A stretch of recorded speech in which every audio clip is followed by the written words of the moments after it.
match number 9 of the evening would see the first ever CPW champion, Alf Everest, with his not so trustful Mr. Kendo in hand, taking on serving member of the armed forces, DT Doom. That's right, folks, DT Doom was back in the house. Now, Everest would start this one by berating the fans, but we would see an even exchange at the start before Everest would start to wear down Doom and send him flying with a shoulder tackle. That was an impressive show of strength from Everest, not going to lie. And then he'd hit the elbow drop for a 2 count.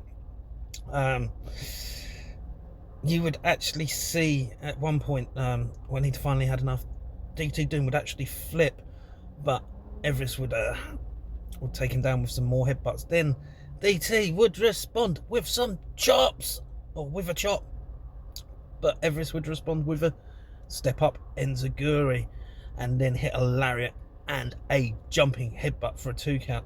He'd lock in the camel clutch, but DT Doom would refuse to give in, and then you would see Everest put him in the corner, climb on top, start the punches.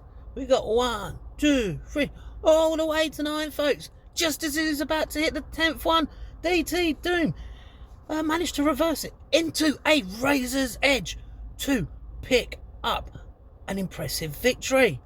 Wow! He stole that one, folks. Definitely stole that one. Everest was on top for the majority of this match. It was a bit of a back and forth, but for the most part, Everest was pretty dominant in this one. But he didn't get the victory.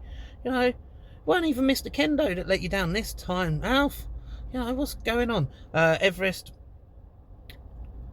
fantastic showing by him. Very dominant. Proved why he was the first ever CPW champion. As I say, he put on a great showing throughout in this one. Didn't even have to resort to going for Mr. Kendo in this one for a bit of support. Great heel, knows how to. Well, he's one of those heels that you either love, that people love to hate him. He gives it to the fans, but he definitely has his fans within the crowd. They love his moustache. Yeah. Anyway, worthy effort by him, but he didn't pick up the W. That honour went to DT Doom. He held out throughout the course of this match.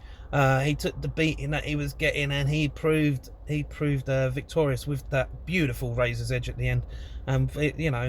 Just a solid performance by him as always. Anyway, if you get a chance to check either of these two guys live in action, thoroughly recommend you do so for yourselves.